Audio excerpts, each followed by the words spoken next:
Not anymore. Now you're on mute. Alex, are you still here? He's on mute. It seems like his video has stalled. But anyway, yes. Alex, can you hear us? Hello? Yeah, okay. Well, all right. Well, so yeah, welcome everyone. It seems like we have pretty much everyone here. So it's 4 times 3, 12, 14 people. So it seems like everyone is here. Alex is still deciding if we want to accept more people because we have a few more on the wait list who fully qualify. But the concern is that not even that we don't have enough room. So that is not a big problem. The bigger problem is the dynamics of the group. So the problem here is that if we have more than about a dozen, then making presentations will take too long, and we will not be able to stay on this kind of cycle of, work for a few hours, present, get feedback, go work for a few more hours, present, get feedback. So if the group becomes larger, the presentations take too much time. And at that stage, the only way to manage it would be probably to split into 2 groups, which we don't want to do. And so for this reason, many qualified people had to hear and know, because otherwise, as I said, the group would be too big. But anyway, so the plan for today is very simple. We want to see who is here, introduce each other, and get a sense of what kind of topics everyone is working on. So what kind of research questions people are interested in. So that we started thinking about maybe who would be working with whom on the papers. Maybe some people would prefer to work individually as a single author, but others might want to work hopefully as co-authors, and that probably will be a better format.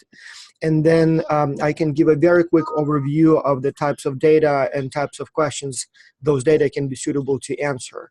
And so we'll see. So the goal is not to finalize any research topics today, but just kind of get a good sense of who is in the group and what we can do together. And I'm not sure who wants to go first. Alex, would you like to go first? Alex is the kind of the engine behind this enterprise. And Nicole Richter right here as well. So she is the sort of local host. So they're doing all of the logistics management, organization, and stuff like that. So Alex, do you want to go first? Sure. I'll make it brief. I volunteered to take reins of this year's hackathon because of the success of last year. So JK and VAS, I just wanted to let everyone else know in the group we're in really good hands for a really good event. I do want to sort of build on what VAS said in terms of group size. I think one of the really interesting and beneficial things that we had going on last year was we had we broke up into 3 little groups, yet we could come together, like VAS said, at least once or twice a day as a bigger group and have a wider range of insight, collaboration, and things like that. So I think beyond the 12, 14 people, beyond having 3 or 4 small groups, evolved from that. It just turns into a bigger sort of symposium rather than a workshop, an in-depth sort of old school workshop.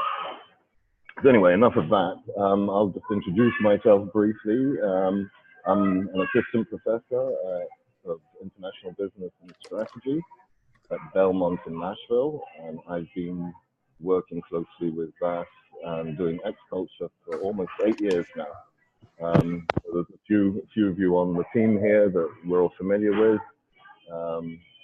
So anyway, in terms of research, I have quite a wide portfolio, but for the hackathon, I'm looking at probably I want to look at cultural diversity in teams. I have a paper, a propositional piece that I wrote a couple of years ago, which is really just working on data. I think this year a good exercise will be able to try and get that data from our agriculture database and so forth, and be able to take that paper from a propositional piece to a hypothetical piece. So that's what I'll show and share, and I'll pass it on to whoever would like to take the reins next. All right. Yeah. Thank you, Alex. I guess it would make sense if Nicole goes next as the local host and co-organizer of the event. Yep. Yeah. Hi, everybody. Nicole, currently in Hamburg, but next week again in Denmark. Very much looking forward to hosting you all. And we are also involved not only organization-wise, but also research-wise with a project that we are doing. And I think what Alex just said, that he's interested in cultural diversity and effects of diversity on team outcomes or team performance, would be an interesting linking pin to a project that we are doing, because we are looking at how is cultural diversity impacting social integration, communication effectiveness, conflicts, and then team performance. And we are more focusing here on the moderating impact and direct impact of cultural intelligence on these relationships. So that could be a good complementary research interest, I would say, because we are also, of course, operationalizing cultural diversity with a very simple metric, and maybe Alex has more ideas on how to do that. And we are playing around, or have played around, with cultural intelligence in a sense that we are looking at, does it matter if it's an average CQ over the team, if there's a certain minimum level of CQ of members, a maximum level of specific team members, maybe one member by coincidence, or the informal or formal leader. And we have also already generated first results for these relationships, which look promising. And of course, it needs to have a lot of fine-tuning and thoughts on how to best address it and so forth. But I think there is some music in the data set that we can make use of. Mm-hmm. So, Nicole, your research is primarily on teams, and then especially the role of culture and cultural intelligence in all kinds of interactions in groups, right? Exactly. Yeah. Okay. And again, if I can suggest the next presenter or introductory, I don't know, person to introduce himself.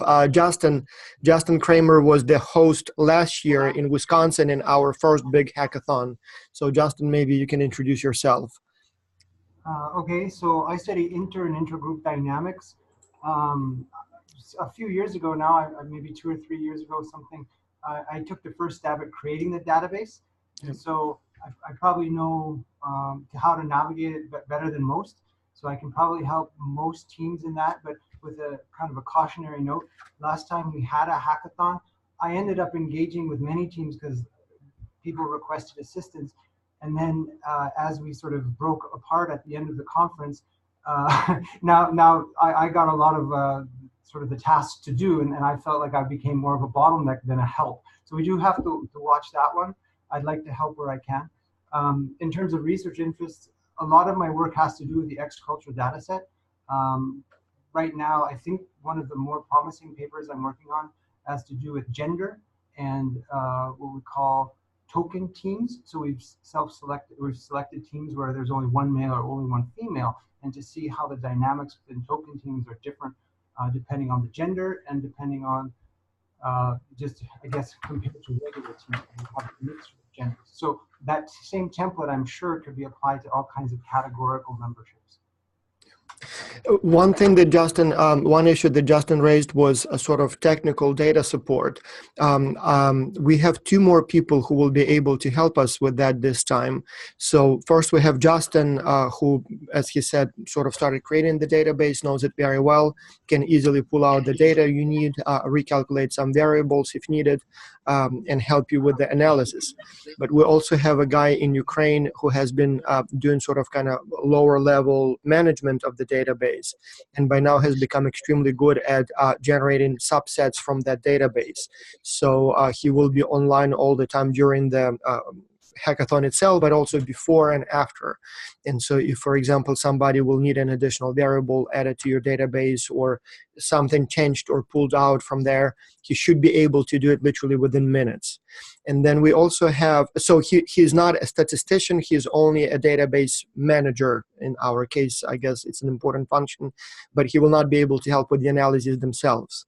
But then we also have another guy in Wisconsin, Lon Zhu. So I met him a few years ago as a graduate student, he signed up to help me with some studies, but turned out to be also extremely knowledgeable when it comes to data analysis. So he's a very, very good statistician.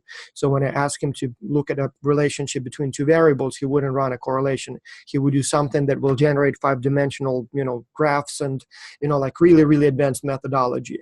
And he cannot attend the hackathon this time because he's in the process of applying for the green card, and he's kind of in the middle, so sort of not a green card holder yet, but at the same time. So anyway, travel for him is difficult. But he also promised that he will stay sort of by and be ready to help when anyone needs help with analyses. And over the years, we've been working with him on several projects where I would literally kind of generate the possible hypotheses, and he runs the tests. And so this way, I don't have to spend time too much on numbers, whereas he doesn't have to care too much about the theory and the write-up. And so he will be available to us, as I said before, and during the hackathon. So if any of you have difficulties with, testing some of the hypotheses, you can literally dump sort of the ideas onto him, and he will hopefully do a good job, as he always has, with testing those results, giving you back the results and conclusions. You can say, okay, can you add this moderator there and see what happens? Can you add this mediator and see what happens? Can you add a couple more variables? And he should theoretically be able to process that. So normally Justin does it, but also if needed, Lonju will be available of that kind of help for those of you, again, who perhaps need a little extra help with the statistical analysis specifically. So. All right, let's do a few more introductions. We have a few more people. I'm not sure in which order we want to go, I guess. If just for the order, I'll just go in the order that you appear on my screen. So Eric would be the next one on my screen. Go Which ahead. Eric, by the way? Do you mean Eric with a C or Eric with a K? Eric, you. Right. Great. All right. Hi, everyone. My name is Eric. I'm from the University of Agder, which is in South Norway, very remote area.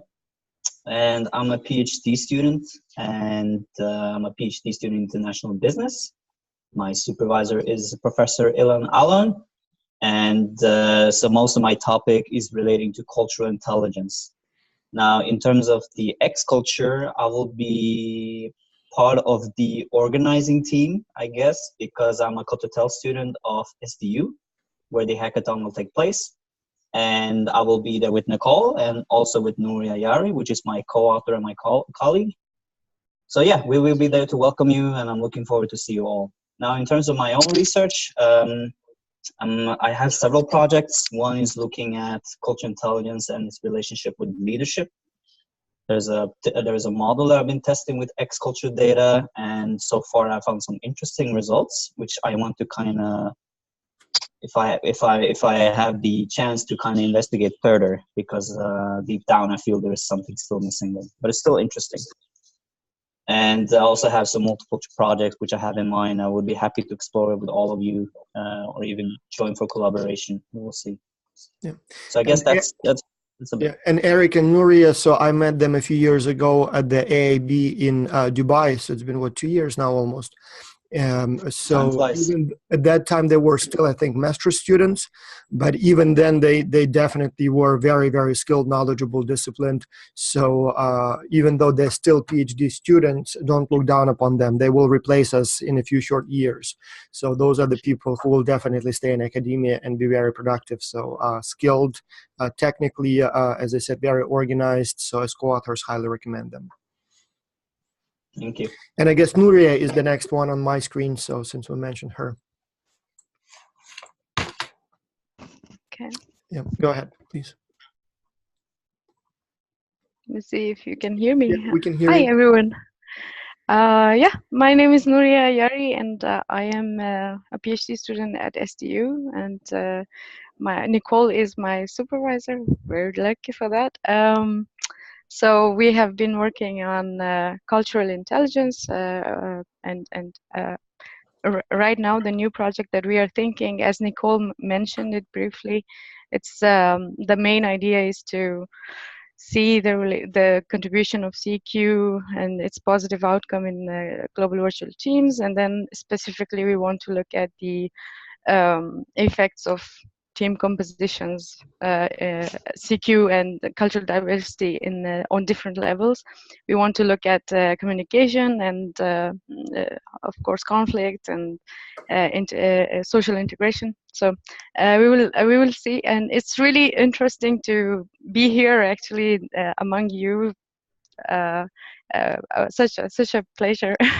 So we will be very.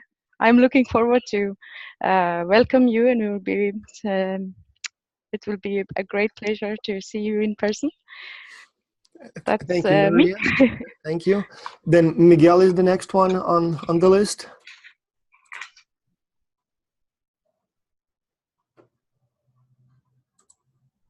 Go ahead, Okay, Miguel. now I guess. Yeah, Can we you can hear hear me now? Yeah. Mm-hmm. Good. My name is Miguel Olivas, and I'm originally from Mexico, but I work in Clarion, Pennsylvania. I earned my doctorate from the University of Pittsburgh, where I was also taking classes at Carnegie Mellon, and I've been here in Western Pennsylvania since 1997, I guess, working, teaching a wide variety of courses because I am in a rather small institution, but very excited to be here. I've been a friend, colleague of Vas for quite a few years. I don't even know how many years. Yeah. Honestly, I don't remember either. Since you were probably in Toronto. No, wait. Calgary. Calgary, thank you. Yeah. Anyways, the point is that I had been lurking at the work that you guys have been doing in the hackathons and the X culture. And I always felt like I should apply for that X culture project because it looks so cool and interesting. But I'm in the United States, so what data can I bring in that Vas cannot get already since he's at Greensboro? So not until this last month, when I received the call for participation in this Xackathon, I decided to apply, and I now feel doubly privileged knowing that there's a wait list and everything. So I am very interested in international management. I am fairly well published in areas that have to do with the technology and human resources management. With my collaborators from other places, I've been working on compensation and diversity. My coworkers and I have just had a couple of volumes on diversity in organizations with diversity papers from all over the world, a good number of countries. And I'm looking forward to understanding more about the database. I'm new to the database, so unfortunately I need that introduction that most of you probably will not, in order to see exactly where I can carve a niche and make a little mark in order to make, to be part of this, to be a productive part of this group. I am really thrilled to be part of it, and I appreciate very much this opportunity, Vas and Alex, and thank you, Nicole and Eric and Nuria, for all the hard work that you will be doing for us very soon. And technology is a big part of the project, so obviously there will be a lot of paper opportunities in this area, intersection of technology, teams, and culture. Excellent. Looking forward to it. I don't know what order you guys appear on your screens. Lily Lee is the next one on my screen, so if Lily, if you want to go ahead, your microphone is unmuted. Yeah. Okay. Yeah. Please Hi go. everyone. I'm Chinese national, as you can see. People know me as Lily. My Chinese name is Ming Li. Mm-hmm. I'm currently a senior lecturer, which is equivalent to associate professor at the University of Liverpool.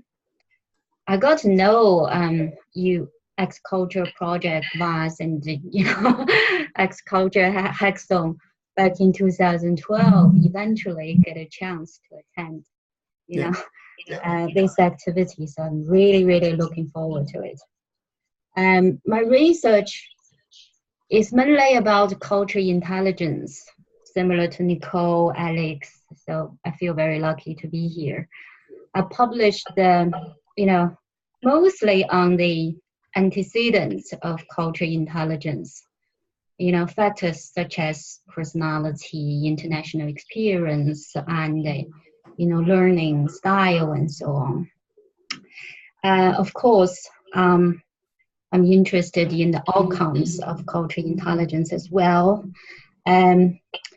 If any one of you have came across the book volume Advances in Global Leadership, I've co-edited that book, this book series for 10 years now.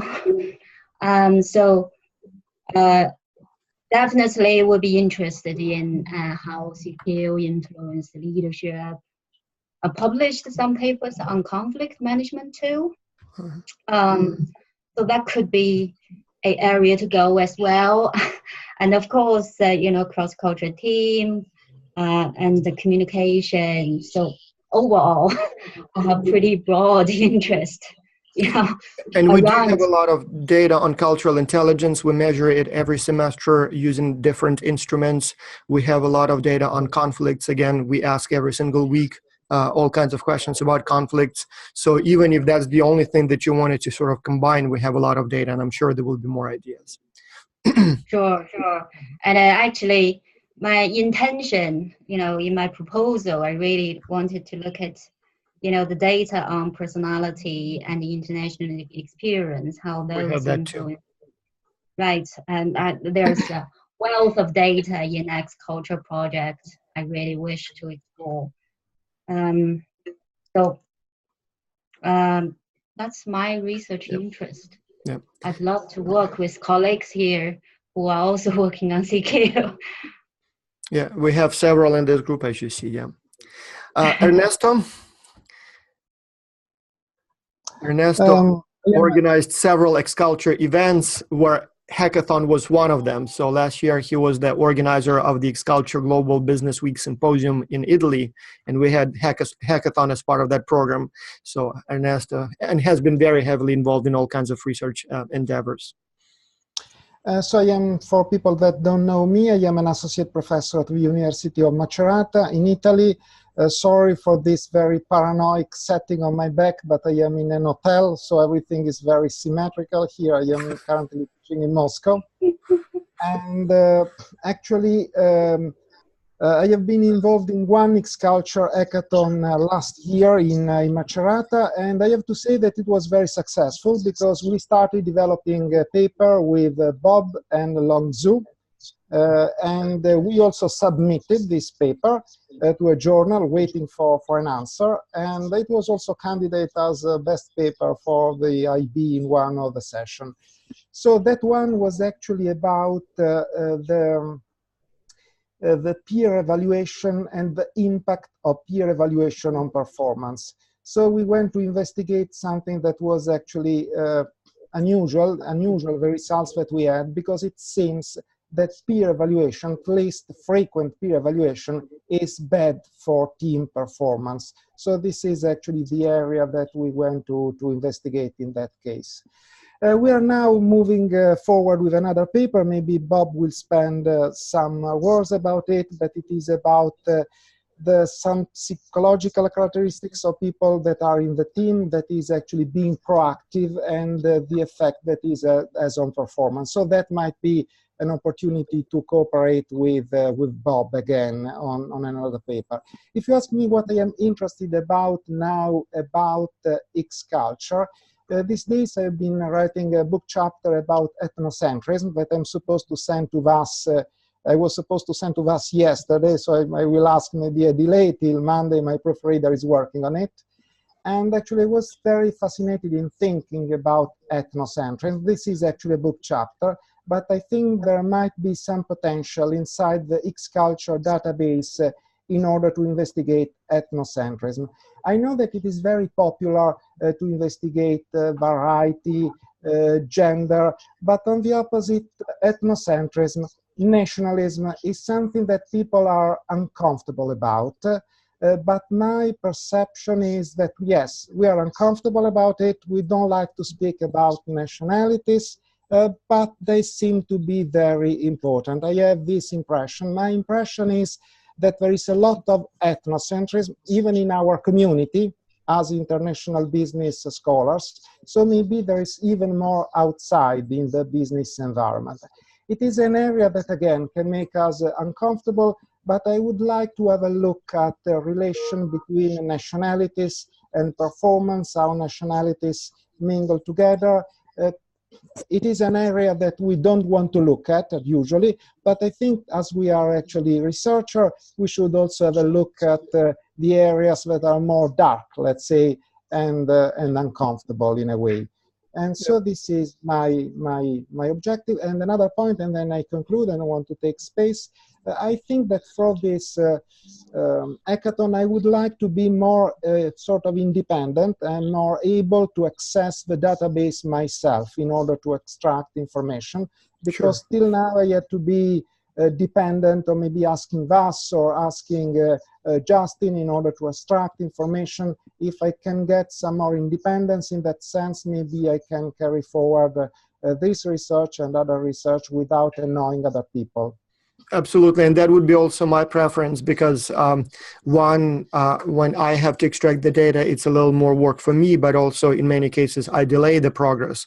So, but we'll talk about that. Absolutely, yes, we can do that, and we'll talk later about how to do it. Okay, thank you. All right, so Sandra is the next one on my screen. Sandra, would you like to go next? Should be working now. Yeah, please go ahead. Yeah, are you listening? Yes. To me? Yeah. Yep. Okay, great. So, well, thanks a lot to invite me, and I'm new in all the Xculture process. So this was my first year joining the Xculture with my students. I'm a cross-cultural marketing and international marketing professor here in Canada, and I deal with several nationalities at the same time because I'm working with all the abroad students. So because UQAM, it's a French-speaking university.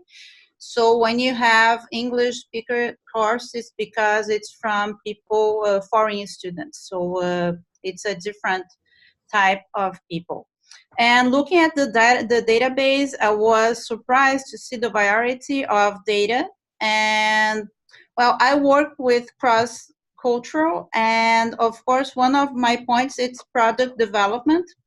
And so I was thinking, how can we come up with a mindset based on the data and, you know, different phase that people go through or the students go through into the development of their projects. So I just wrote a theoretical paper based on a model, and the model totally fits to what kind of data that we have in Xculture database. So of course we have to dig into the data. So I was happy to hear about people that can do that. So because I have the idea, but I will need someone to guide me through the database for sure.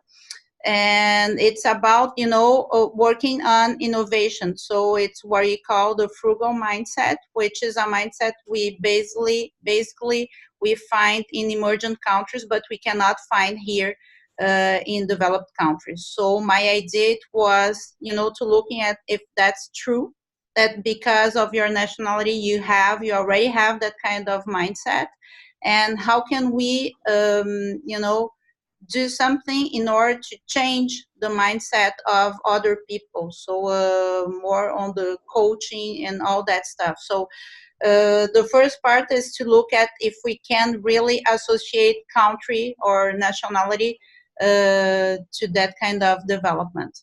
We actually had a couple of papers in this area, and I'll talk about that later. But yes, it's doable, and we even had some attempts in that area, and we do have the data on all those perceptions about country image and things like that. Mm-hmm. Okay, Bob is the next one on my screen. Yeah, hi. It's great to see all of you and many that I've worked with in the recent past. I'm also surprised, well, first just a little bit about me. I'm at Shippensburg University in Pennsylvania, so I'm a little surprised I haven't overlapped with Miguel before at Clarion, a near neighbor. Well, he's on the other side of the mountains in Pennsylvania, so we don't get through those tunnels very often. But but I did go to Pitt, so for my MBA. Anyway, I've also worked closely with Ernesto. As Ernesto was saying, I've been involved in the hackathons at both Miami and Macerata. And I would call those were very successful. I was really happy to participate. And especially the Macerata one that resulted in a lot of fruitful collaboration. But I think the way those were structured with the student involvement and everything, those were kind of hackathon light. Right, and so I'm really excited about this particular hackathon, which is like the intense hackathon, which I'm looking forward to. So I was unfortunately not able to participate in the Wisconsin one last year, but I'm looking forward to this one. So Ernesto already said a little bit about the research we've done recently with peer review and the extension that we're looking at with that one going into proactive personality. What we did find with that initial project, just to give a little bit more depth, we found that frequent peer review is positively associated with participation, but negatively associated with motivation on the teams and has no impact on performance. So doesn't seem to accomplish the goals that it was intended to do. So that was a very interesting project. I'm also interested, I'm glad to hear a lot of people are interested in certain aspects of team diversity. I am working on another project that's focused more on linguistic diversity and English proficiency. And we're looking at impacts on performance of the teams, also moderated by elaboration of information and of task information, and also conflict with that one. So, and there's so much rich data in X culture that it's difficult it's easy to get pulled in a lot of different directions. One of the things that I've started to kind of attempt to get involved with is more of the strategic decision-making aspect within that, and it doesn't seem like there's been as much done with that. No. But a few attempts, and so I'd be interested if anyone's interested in looking in those directions. I'd be interested in going there too. Yep. Thank you, Bob. Thank you. Mariana, she's our productivity powerhouse, so she really gets work done. Go ahead, please, Mariana. Hi, I'm Mariana Gunke. I'm currently in Magdeburg, Germany, but I'm based in Bolzano, Italy, where I will be tomorrow again. I know many of you. And Bob, I'm not quite sure if we've met, but I know Ian Langella very well. He's a very close friend of mine, so say hi. Yeah, his office is right across the hall from mine. Okay. Yeah, that's the extra stuff. I'm interested in HR, international HR, international OB, and I've worked a lot with X-Culture data, I would say. I have several published papers and some in review and some in work in progress. I've done stuff on emotional intelligence, on conflict. I'm working on team satisfaction and performance at the moment. And what I would be interested in working on in the hackathon is a paper that I've started with Vas and Justin already. It's about the biorhythms in teams, team member biorhythms, and how they might influence performance in multicultural virtual teams. I wanted to work on that the last hackathon already, but then I got chickenpox and I wasn't allowed to fly. So that's something that I'd want to do this year. I think that's pretty much it. And I'm already now apologizing. I need to leave soon. So if I disappear, it's not because I'm uninterested. Yep. Thank you, Mariana. David, let me unmute. Yeah, should be workable now. Please go ahead. Yeah. Can you hear me? Yes. Yeah. Okay, because I'm using my computer. This is the first time I've used it. So, we hear you. My name is David Baker. I'm an associate professor at University of Louisiana at Lafayette. I've been involved with X Culture now for, I think, going on about 4 years. This would be my first hackathon. I'm excited to do it. My research background is pretty diverse, but as it relates to X Culture, I'm interested in I've done some research in uncertainty avoidance and subdimensions of uncertainty avoidance, adaptive behavior as it relates to utilization of technology, is some research that I've worked on that I'm looking to adapt to the Xculture data set. I'm looking forward to getting deeper into the data set because I have some ideas and some proposals about team cognition, conflict resolution.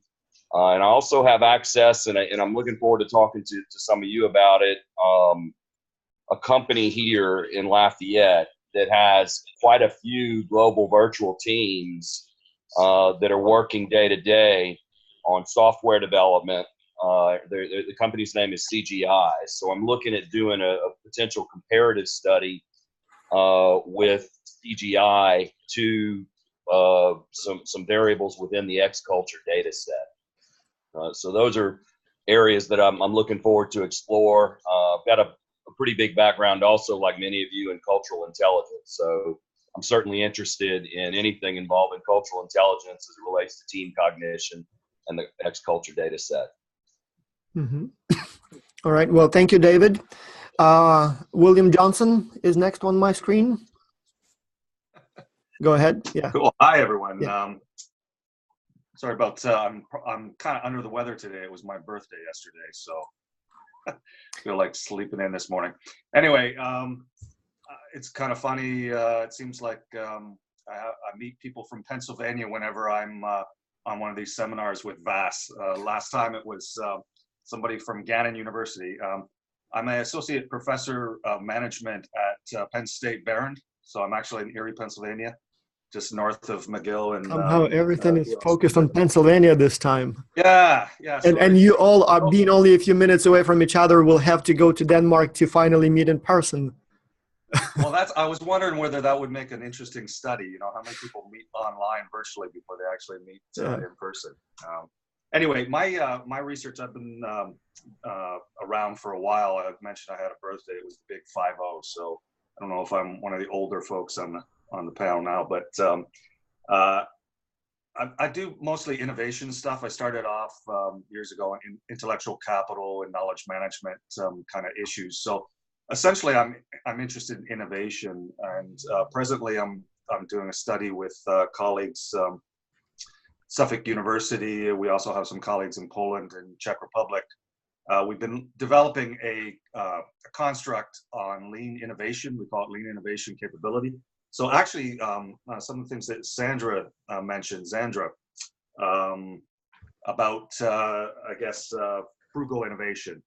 What we actually are looking at is not quite frugal innovation, it's more the process, so it doesn't matter whether the innovation is actually frugal or not. The endpoint, it's really the process rather than the product. So I don't know how that would tie into Xculture, but very well, actually. We have 2 grants pending now submitted, but we haven't heard back yet, one NSF and one BSF, specifically on sort of a crowdsourced innovation. And so it's all about, basically coming up with new ideas when you have large crowds. And so the ultimate question is probably very similar to what you're trying to answer. And we've done a lot of experiments in this area, ready to do more. So the topic is definitely something that is not only possible to do with the existing data, but also moving forward, something that we're very interested in. So I think there will be a lot of opportunities here. Okay, very interesting. The one thing I mentioned in the proposal for the Xackathon had to do with creativity between teams and individuals. Yep. So looking at the dynamics in terms of the creativity, the output.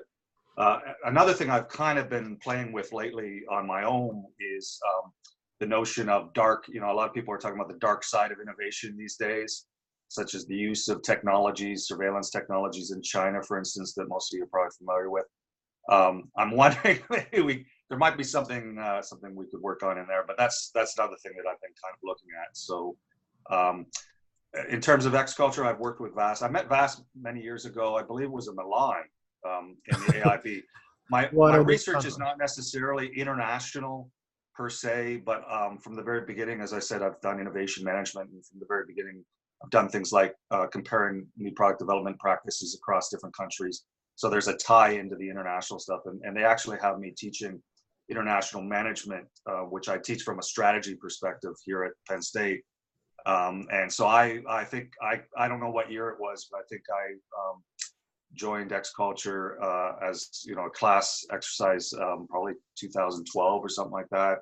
And most times when I'm teaching the course, you know, I've signed up for the program. It's a great program. So, so that's basically it. I'm looking forward to meeting everyone in Denmark and hopefully being productive.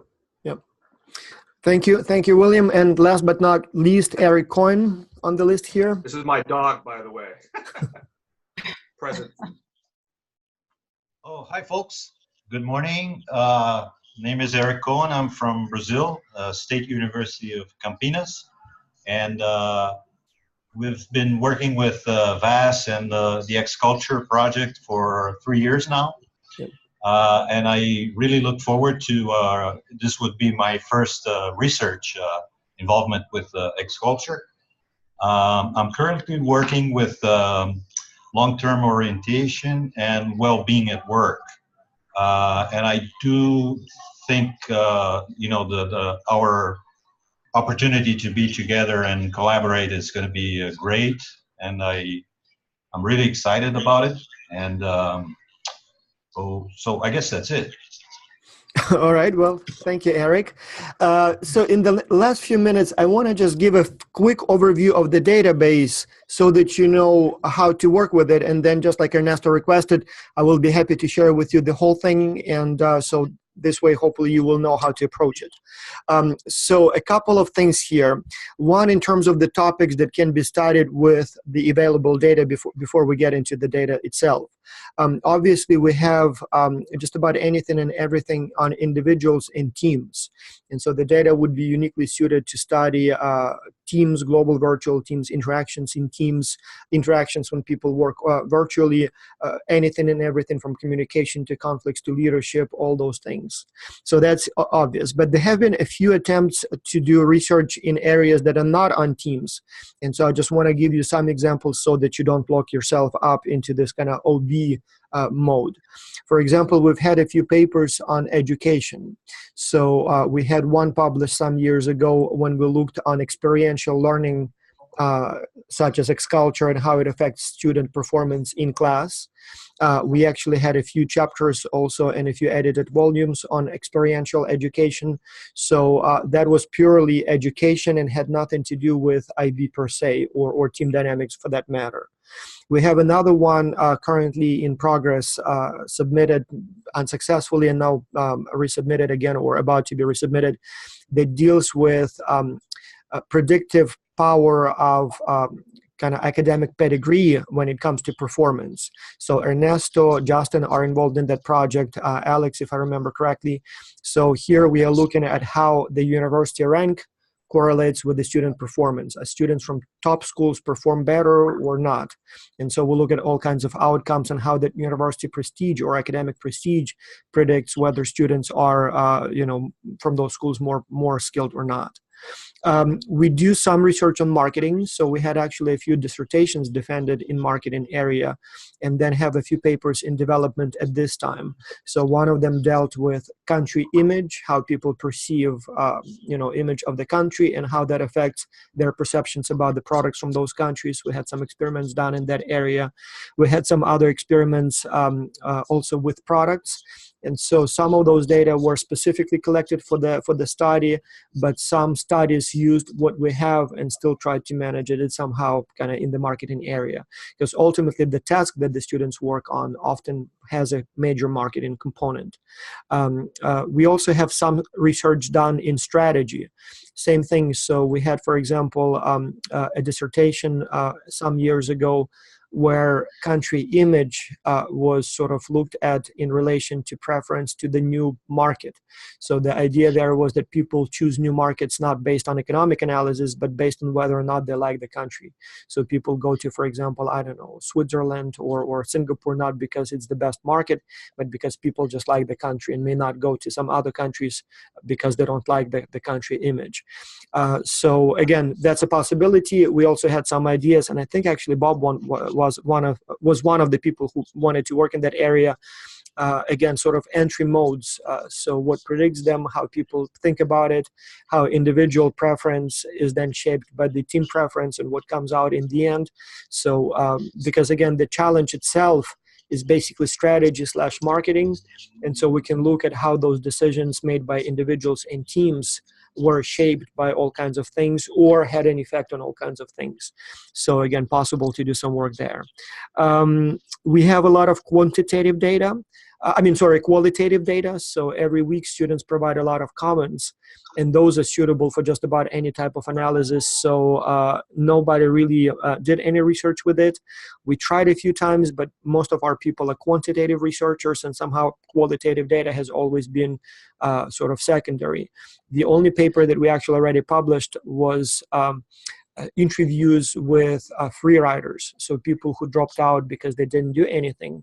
So we actually interviewed them, and we had a few hundred people interviewed over the years, or sent them questions, open-ended questions, about 10, 15 questions, and they answered them. So we published one paper based on that qualitative data from free riders. But other than that, it basically sits there and nobody uses it. And so there can be all kinds of interesting research ideas there. IT, somebody mentioned technology. We have some students at my school from the information technology and information systems management department. So they're looking at, for example, things like choices of communication tools and how they affect all kinds of outcomes. So kind of more technological side of virtual collaboration and how that has impact on all kinds of things. We even have a paper now in development that deals with robotics. So it's a grant from some sort of defense something. And so they're trying to see how people from different cultures perceive differently robots. And so they requested, and we collected some data where people would be shown different robots, like some of them from Apple, some from Google, and some random German, if I remember correctly. And so they literally watch videos of different robots, some industrial, some social, as they call them, and then had some questions as to how they feel about that. And so the idea there was that people from different cultures have different attitudes towards mechanization. And so they're doing some research in that area. Again, some data have been collected, more can be collected, but again, even something like that has been done. And then obviously crowdsourcing, as I said, is becoming a big issue. We found ourselves in this situation in Xculture where on the one hand we have a dozen or 15 this semester companies that sort of ask for help, so they present challenges, but then on the other hand we have about 5,000 students who are trying to resolve those challenges, to come up with solutions to those challenges. And so if initially the whole idea of the project was to give students an experience of working with people from other cultures, now it is also a technical necessity, a sort of administrative necessity, to organize this large group of people in a way that produces the best possible solutions for the clients. And so we've been trying to experiment in this area for a while, trying to, things like, for example, competition versus collaboration, monetary prize at the end or no prize, teams can talk to one another or not, discussion board or no discussion board. So the way that the questions are phrased. So all kinds of questions here, trying to see how these sort of interactions in the crowd can shape the quality of the final product, both in terms of the quality in general, but also innovative component of it, creativity, things like that. So again, that's something that is a very interesting topic because we want to give the clients the best possible solutions. So those are just examples of the studies. And then a few more minutes, let me share my screen. And I want to show you what the data sort of looks like for those who haven't seen them before. Some of you, like Justin, for example, obviously created or co-created this stuff, but yeah. So question, do you see my screen, and do you see a screen with a lot of files? Did I share the right screen? So you see a screen with a lot of Excel files, right? Okay, so here we have, so that's basically the database. It contains, if I remember correctly, 6 or 7 what we call entities. So we have individual data, team data, for obvious reasons, but then we also have some data in separate entities just because they're structured differently. Like, for example, every semester we ask students how well they know each other. And so those data look a little bit different in terms of the structure. They look more like a matrix, not as a list of columns. So we put those acquaintanceship data in a separate database codebook. Then we have some data on the class, so like how many students the professor has, what kind of course it is, level, and things like that. Not many variables, but again, in case you wanted to do something on education, so we have a separate file, sort of separate level, class and professor, essentially. Then comments are in a separate entity just because the text variables are, different structurally. And so if we put it in the individual level database, even though that's where they belong, the file just becomes too gigantic. And so we separate it into separate databases.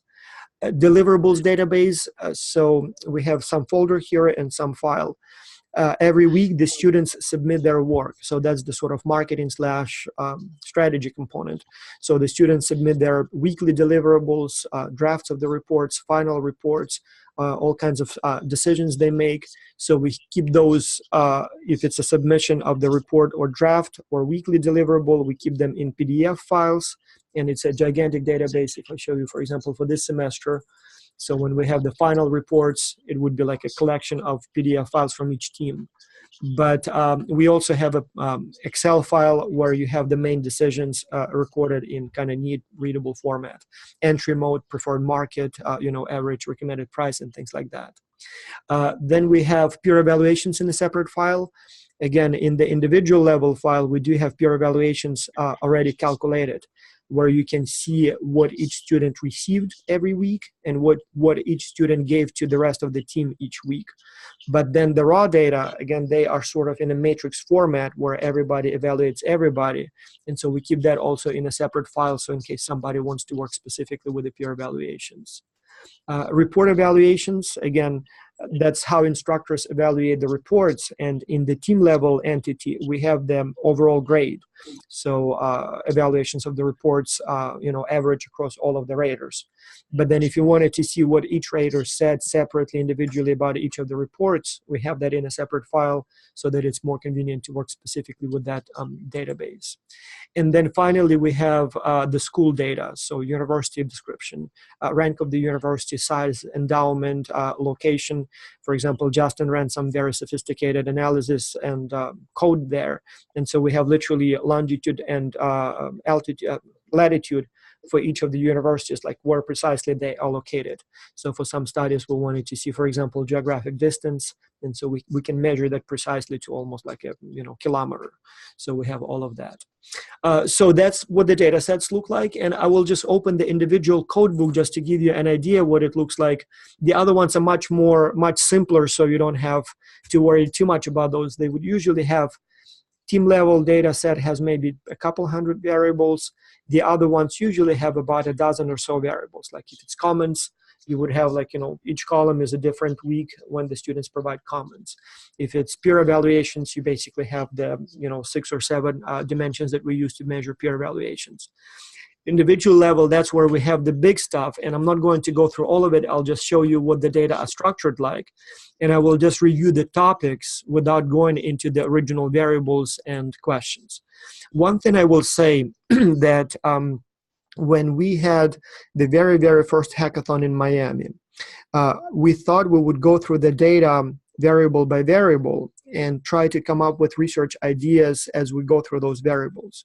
And we became overwhelmed literally in 5 minutes. Those of you who attended that event, you probably still remember that. So it literally went like this. So we started with demographics, and we said, okay, we measure age. We ask students about their age. So far, so good, but people started having ideas. And then you go to the next one, school gender. And once you kind of go beyond demographics, the number of research ideas explodes.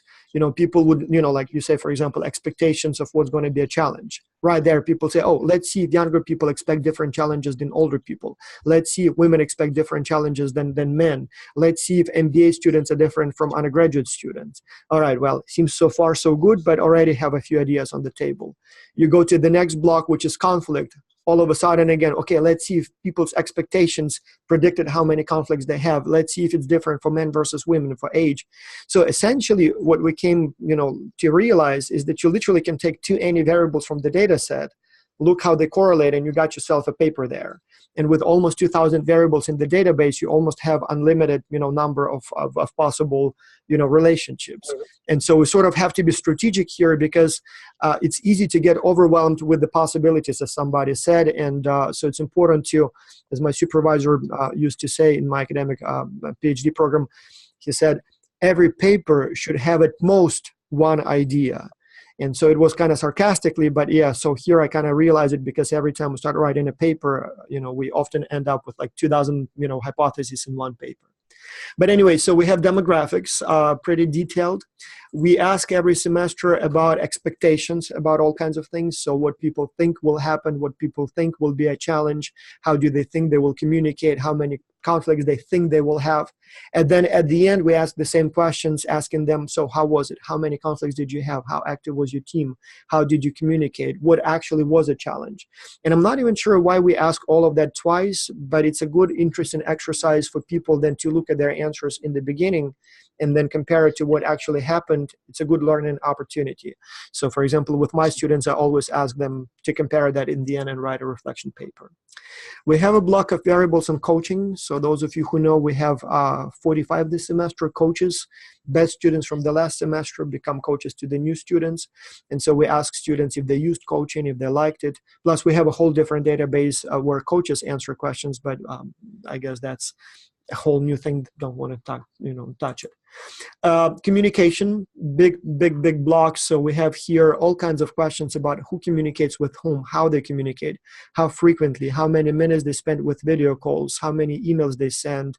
So just about anything and everything you can think of, from duration to frequency to expectations to the actual observed things. So a lot of questions about communication, tools they use and things like that. Conflicts, another big block. So we ask every single week about conflicts, misunderstandings, uncomfortable situations, and in different ways. So in some semesters, it's simply how many conflicts did you have? In others, how many interpersonal, task-related, and process-related conflicts did you have? In some semesters, we actually use a more detailed, like a 20-item instrument, where it specifically asks about every possible, case of conflict. In some semesters, we asked, who has conflict with whom, so it's much more personal. So a lot of questions of that kind. Plus, in conflict block, we also have conflict resolution style. In a few semesters, we asked, it's like a 20-25-item survey that measures, conflict resolution styles. Again, if you ever wanted to use that. A lot of questions about administration of the team, coordination, workload distribution. Do people know what's going on? And those are asked every single week. So we know every week, if people know what needs to be done, if they have a schedule, if they have discussed who is doing what. So all kinds of things like that. A lot of data on cultural background, country they are born, country they call home, country where they study, countries where parents come from, number of countries they lived in. Just one second. I'm busy. So a lot of questions about cultural background, cultural identity, how many cultures people identify with, all kinds of things like that. Cultural values, here we literally used over a dozen instruments for measuring cultural values. So we used Hofstede's original instrument. We used U, which Mariana likes very much, and I actually have come to like it very much. We have developed our own instrument. I wasn't very happy with the many that are available, and I thought it would be better to develop our own. We just need to publish it. It's a good instrument, provides very good properties. I just never had the time to, write a paper and publish it. Maybe one of you will help us with that. Cultural intelligence, we have a lot of, in fact, cultural intelligence, it's a huge block that we have. Measured it like every possible way, every possible instrument, developed 2 of our own instruments, one published and one still in process, still needs a little work. So all kinds of instruments there. Emotional intelligence, measured that in a few semesters. And by the way, since we're here, one thing I need to show you, when you will be working with this file, if you scroll it to the right, you will see the list of all of the semesters. And you will see when the data were collected. So for example, when we look at emotional intelligence, as you will see, we measured it in 2013, and this is the number of observations we had. So it was about 300 people in the early track and 1,500 people in the late track. It was much smaller. Then we didn't measure emotional intelligence for a long time, and then we started measuring it again. And so you can see here by semester when the data were collected, as well as you can see how many observations we have in each semester. And the reason this is important is because let's say you want to see if emotional intelligence predicts, I don't know, for example, cultural values cultural value, other orientation.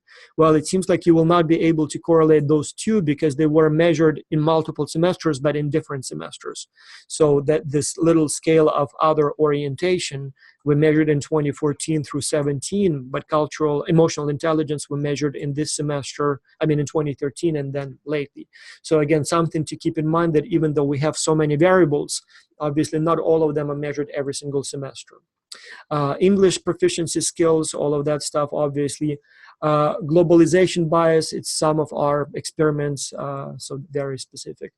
Some items that are not culturally at all, cultural at all. So somebody said, I think it was William, who said I'm not necessarily IB. No problem. So many of the data variables that we collect are, general HR, general strategy. So things like, for example, grit here. A lot of data on leadership, who is a leader, are you a leader, all kinds of things here, peer evaluated leadership, leadership styles, locus of control, market perceptions, that's what I was saying, some people prefer, some countries, so a lot of questions that are more strategy. A lot of questions on motivation, again, from motivation to participate, why are you doing this, to how motivated are you to continue working with your team, measured every single week. All kinds of perceptions about cultural distance, how easy, how difficult, all kinds of things here, easy, difficult to work with people from other cultures, how similar or different do you see cultures of your team members, things like that. So more motivation here. A lot of questions on participation, a big block here. So participation in terms of how active the team is, how active are you, how much time you devote, who is active on your team. So there are a lot of questions of that kind. All kinds of peer evaluations and self-evaluations. Again, they're more or less consistent over years, but then again, in some semesters, the peer evaluation dimensions were slightly different. In some semesters, they were a little bit more detailed, but we have literally every possible way, asking about how you evaluate performance of other team members, as well as how you evaluate your own performance. A lot of opportunities, by the way, here to compare self-evaluations versus peer evaluations, interesting differences and asymmetries there. So it's a big block, so I'll scroll down here. Peer evaluation, self-evaluations. Perceptions, as I said, about all kinds of things about team members. Personality, so we measured Big Five quite a few times, so then stopped measuring, now measuring again. Proactive personality, again, personality, but not Big Five part. All kinds of administrative records about, like, for example, being punctual when they submit the reports and things like that. We have what we call a readiness test, which could be sort of a proxy for IQ. So most of those questions have right and wrong answers. And so people, as a test at least of ability to comprehend material and to answer those questions. Likewise, English proficiency, now we actually have a test, not quite a TOEFL style, but it's a, test where you either know the answer or you don't. Many questions on satisfaction, every possible way, with the professor, with the team, with the program itself. All kinds of self-efficacy of every possible way, in many cases measured every single week. Are you sure you will be able to complete the project and things like that. A few semesters we even ask questions about socioeconomic status. Usually we don't ask them directly just because it's a little, sensitive here, but in a few semesters we needed that. So trust every possible way, propensity to trust the other people, but also how much people trust each other in the team. And as I said, efficacy, self-efficacy, team efficacy, things like that. Identification with the team, how much people feel as part of the team.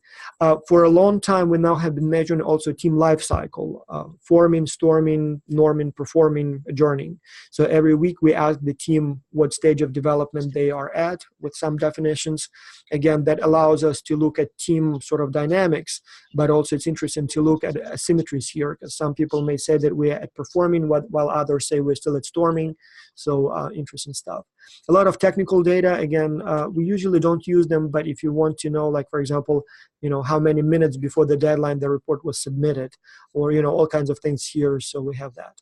Now, a huge, gigantic block now on cultural intelligence. As I said, we measured it every possible way, developed a few instruments, used others' instruments. So it's a big block almost too big because, as I said, over the years it's been evolving. But several people mentioned cultural intelligence, and as I said, we have a lot of that. Interestingly, it also is a very good predictor. So many of these variables that I listed earlier, you try to correlate them with performance, quality of the reports, and you see virtually zero correlations. Cultural intelligence is one of those variables that actually correlates relatively strongly. So attribution bias, so self-serving bias, some of those things. Some questions about social media perceptions, again, what they use, what they think about them, things like that. A lot of questions about scheduling, again, administrative stuff. And it seems like we have more variables in cultural values. As I said, we measured every possible way.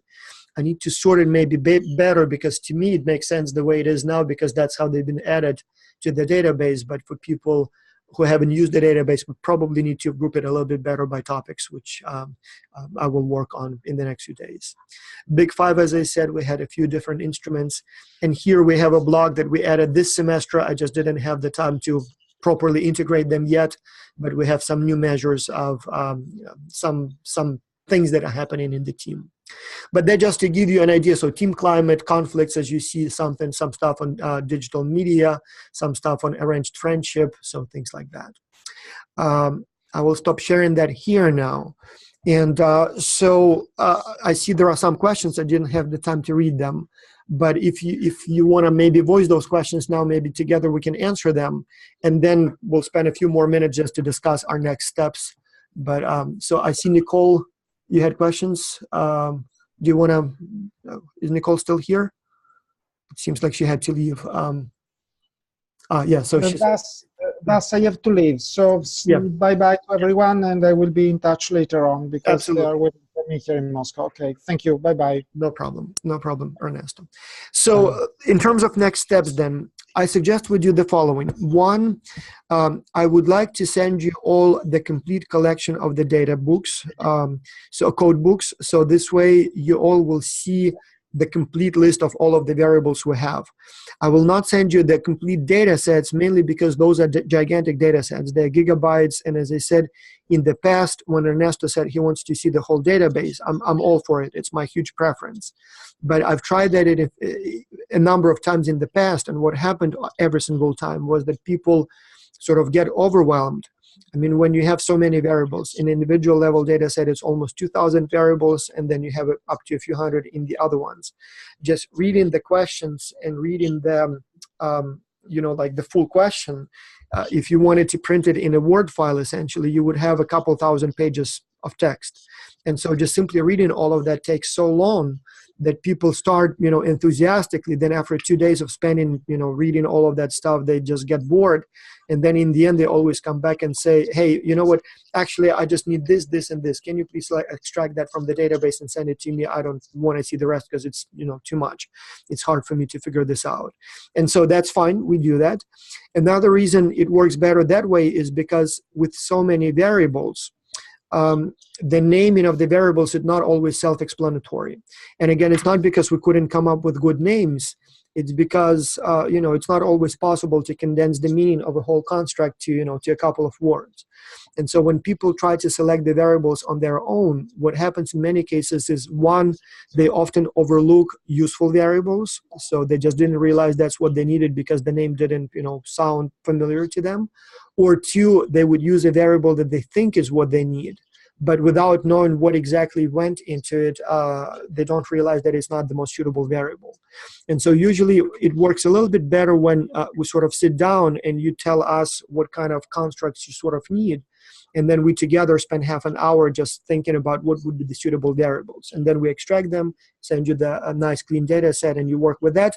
Although, again, if later you think, oh, maybe we should add something or maybe delete something, we can do that, obviously, no problem at all. It takes a little bit extra time on my end, but it seems to be a more efficient way overall, because otherwise, as I said, I have to deal more with questions. So it's almost easier to sit down, spend half an hour, 1 hour together, than to have countless sessions where you're trying to figure that out on your own. Takes so much time for you, but also so many questions for me. So, but anyway, I will send you the complete database. And what I recommend that you do is look at least at the topics. And then if any of them you find interesting, then you look at the description and then the actual variables that went into it. And so the reason I would like you to do that, or I recommend that you do that, is because even though you already have many interesting ideas for research, as you will be going through the data set, as I said, I bet you will have many more. And in many cases, it may not necessarily even change the overall topic. What it may help with is that you will look at a variable and you will think, oh, that actually could be an interesting moderator. Never occurred to me. Or, oh, maybe I should add that as a control variable.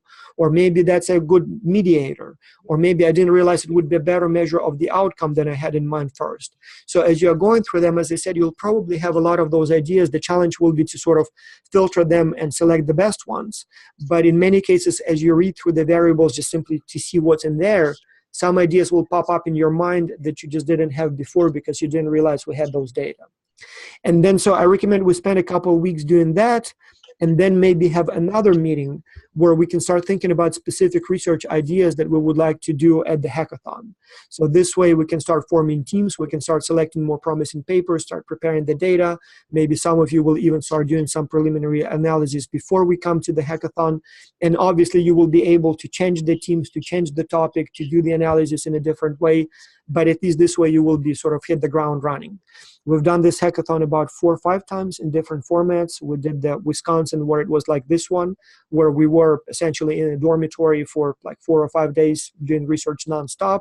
And then we had several where it was 5 days, but as part of a bigger conference. And then we had a couple, for example, with Nicole last year here in Greensboro, I think Bob was there as well, where we had only 1.5 days. And so what we know is that when you have 5 days nonstop, you can go home with sort of analysis and some preliminary results, although the paper will not be written up completely. But in all the previous times, what we discovered is that we lost a lot of time, like literally the first couple of days, on trying to figure out what exactly we want to work on. And it's an important, interesting, component, but let's see if we will be able to sort of take care of some of those things before we even come to Denmark, so that we have a clearer idea what we do and we can spend more time on actually doing that, writing that paper. So, but yeah, that's the plan. If that works with you, so for you, I will send you the code books in the next couple of days. And then you will spend a few weeks, just as I said, without any specific idea, or maybe with a specific idea, going through the variables just to familiarize yourself with what you have. If needed, we can maybe even have some one-on-one meetings with Justin, with me, if needed, to think about the data that can be suitable for that research. And then we will discuss those initial ideas at the next meeting. Again, we will not have to finalize our research ideas, but at least get some sort of a sense as to what we want to work on. Another thing that I will also do before the next meeting, I can send you a list of study ideas that we know are promising, but we never had the time to sort of start working on. And so maybe some of you will want to take some of those sort of open, unclaimed ideas rather than come up with something completely new, and maybe we'll finally get those sort of, ideas in development as well. So, but yeah, that's the plan. Any suggestions, any comments, any questions at this time before we wrap up? Okay, so I've got one. Yes. I actually have 3 things. One, a recommendation or suggestion. We already have a Xculture codebook Dropbox folder with the, so maybe we just add people's names and then they can download as they wish. Yeah, exactly. Something to think about. The other one is, it's great that Voss showed us all the individual codebook. I think that's the nicest, cleanest, most readily available for using. But if you move into things like acquaintanceship and peer evaluation, it probably needs a little bit of help to understand what's going on, because it's not as clearly laid out. What Justin is saying is that it's not that the data set is not clean, it's just the nature of data as such that it's, it's not your list of columns where each column is a variable. It just by nature of, everybody evaluates everybody, it has a much more complicated structure. And yes, he is absolutely right. When you will look at it first, it will be almost impossible to figure out what it is. And it's not because we didn't know how to structure them. It's just because it's the nature of that specific data that, that's how it looks. And as I said, it sometimes may be a little confusing. So Justin would be able to help with that. Thank you. I'm sure there's other people too, but okay. And the last one I would recommend, given my somewhat experience, I guess, with the file, with the data, is that maybe take a look at one important part of the code book, and that is where we measured everything, and choose a specific semester to begin, because as you move across semesters, at least I found that the analysis changed dramatically. So whether it's a condition or it's the time of year or something changes, now your outcomes change. And so try and focus and hone in on a particular semester that has your IVs, your DVs, your moderators, your controls, whatever you want measured, and then start from there. Plus, also as a way to avoid overpowering your tests, we have a total of probably 60,000 people who have participated so far. So if you happen to have variables that were measured in every semester, and you want to correlate or do some sort of OLS regression, everything will be significant. But it's not because it's necessarily practically significant. It's just because the data set is so large. So by selecting one semester, you kind of keep it a little bit more, in terms of power analysis, it will be a little bit more reasonable as far as number of observations per variable. So and you will still have thousands of variables, so you still have enough, more than enough, but at the same time you will not have too many. And as Justin said, semester characteristics change from semester to semester, or project design changes, so you don't want to mix them together because some confounding effects may be going on there. All right, so I guess any other comments? All right, then let's then, I will send you all the data by the end of the week, by Monday, and then we will plan next meeting in a couple of weeks, and then maybe have 2 more before we have the actual face-to-face meeting. So we'll see how that goes. All right, thank you, everyone, and we'll see you, I guess. Can I ask a question? Yes, please go ahead. We mentioned that maybe we will coordinate the logistics a little bit here. So can we do that? Sure. What exactly do you have in mind? It's the train schedule. You mentioned we're going to take train whatever at certain time together. My flight will arrive in Copenhagen 1:05 in the afternoon. Would that be early enough? That would be a question for Alex and Nicole. Do you have that in? Is Alex still here? Yes. Yeah. So in terms of the actual train and transportation. Yeah, what I understand, it's going to be easier than last year. There's a train every half an hour. Yeah. So it might be too difficult to actually just try and coordinate all of us coming internationally, meeting in Copenhagen. It's probably going to be easier to meet in Odense.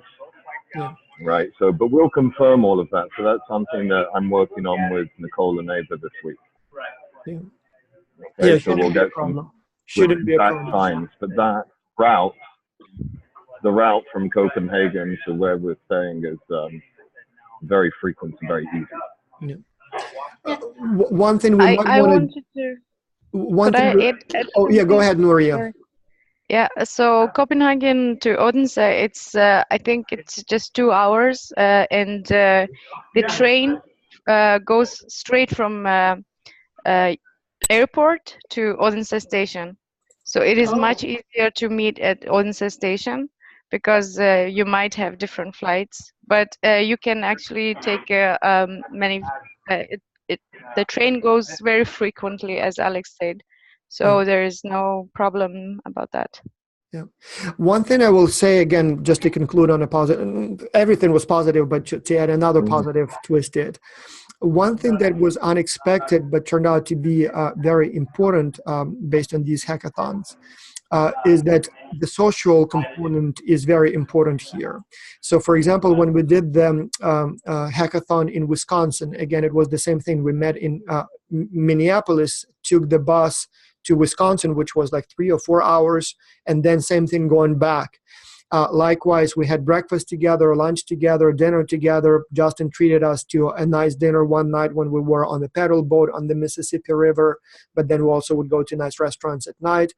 And so even though we came there specifically for research and the goal was to go home with a paper, which we did, that kind of social interpersonal component turned out to be equally important. And so only a few days together, living in that dormitory together and everything, it felt like, I don't know, like those people, those few, we had about 10 people last time or something like that. It felt like we had known each other literally forever. And so it definitely helps very much to build this kind of interpersonal connection. And so here with the train, again, even though it goes every half an hour, if it's about 2 hours on the train, it's like a little mini road trip.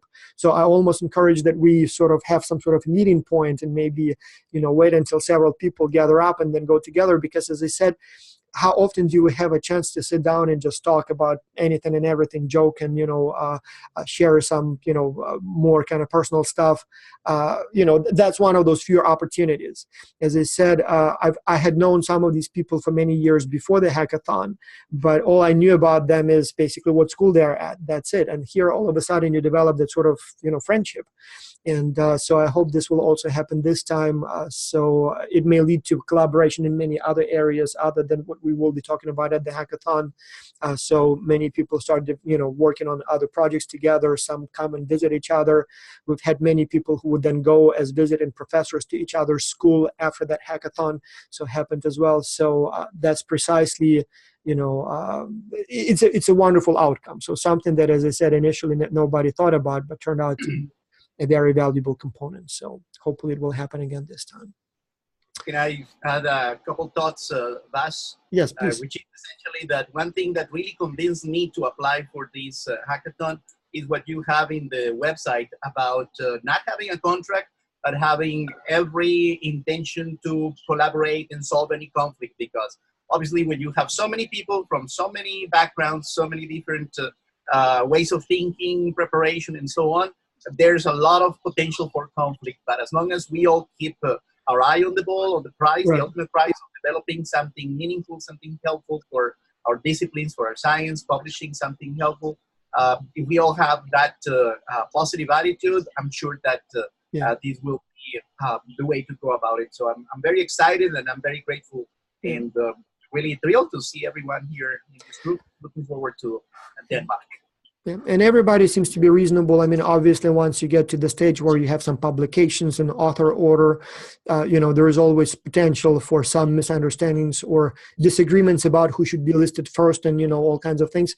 But somehow, so far, it's been worked out just fine. People are reasonable. People, like, for example, the paper on the academic prestige, we changed the first author probably like 3 times now, just because, depending on how things go, somebody takes the lead and everybody seems to be perfectly fine with the change in the authorship order, so things like that. And we had also situations where people signed up to work on a project, ended up not making a contribution, so they voluntarily said, you know what, I don't feel like I've done enough here, so you don't need to list me. So as I said, as long as we act in good faith and approach it with the attitude that if some disagreement arises, we just work it out, everything will be fine. So far, we haven't had any conflicts. And as I said, everybody has been extremely positive and reasonable. I'm sure it will continue in the future. So, all right, well, then, so I will be sending you some data in a few days and then have a meeting in a couple of weeks and then hopefully another one or so before we have the face-to-face meeting, and then we'll go from there. All right. Okay. Good night for those of you in Europe, and then have a nice day for those of you in in the Americas. Yeah. Enjoy the weekend, everybody. Thank you. Thank you. Yeah. Thank you. Bye.